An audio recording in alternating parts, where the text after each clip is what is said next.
Most food safety discussions focus on microbiological contamination because it causes acute illness you notice immediately.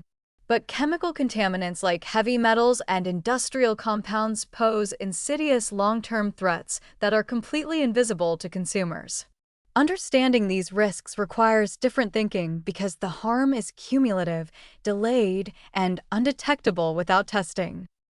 Heavy metal contamination in canned foods comes from multiple sources. Lead historically came from solder, and while this has been largely eliminated in developed countries, imported canned goods from countries with less stringent manufacturing standards might still contain lead-soldered cans. BPA or bisphenol A is used in can linings to prevent corrosion and was ubiquitous until health concerns prompted alternatives. Many cans still contain BPA, and the BPA-free alternatives sometimes have questionable safety profiles themselves. Mercury accumulates in fish through bioaccumulation. Predatory fish at the top of the food chain concentrate mercury from all the smaller fish they've consumed. Acidic foods leaching can materials is a particular concern. Tomatoes, fruit, and other acidic products can draw metals from can materials into the food itself. The longer acidic food sits in a can, the more leaching occurs. This is why fresh or frozen acidic foods might be preferable to canned when feasible. Glass packaging eliminates this particular risk, but glass costs more and breaks easily, so canned remains dominant for economic reasons. Industrial pollution in fishing waters creates mercury contamination that concentrates as you move up the food chain. Small fish have minimal mercury. Medium fish like tuna have moderate mercury. Large predatory fish like swordfish and shark have high mercury. Mercury is neurotoxic, particularly dangerous for developing brains in fetuses and young children. Pregnant women receive specific guidance to avoid high mercury fish, but anyone consuming large amounts faces risk. Agricultural chemical residues can concentrate during processing. Pesticides, herbicides, and other agricultural chemicals that were present on crops might concentrate when produce is processed into canned or frozen products. Heavy metals from contaminated soil can accumulate in certain vegetables and then persist through processing. Products from regions with minimal environmental regulation pose higher risks of industrial contamination. Which can products pose highest risks? Acidic foods in older cans with uncertain can liner materials. Predatory fish regardless of packaging. Products from countries with weak environmental and manufacturing regulations.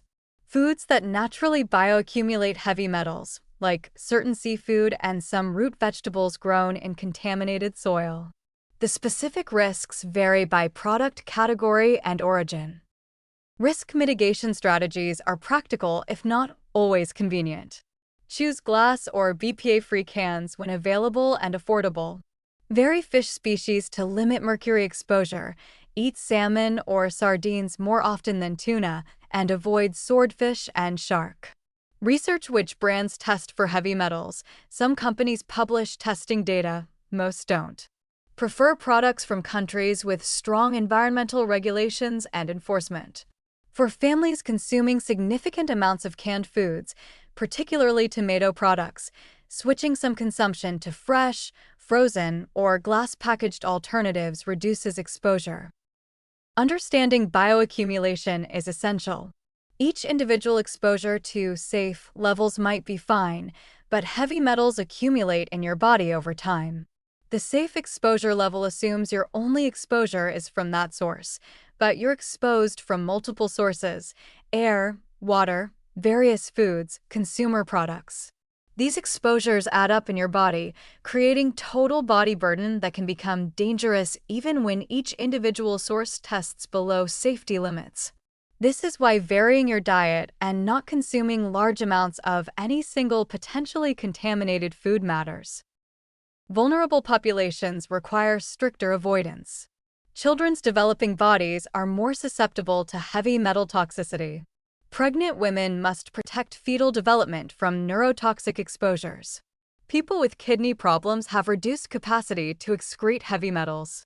These groups should be especially careful about high-risk products like predatory fish and should favor lower-risk alternatives.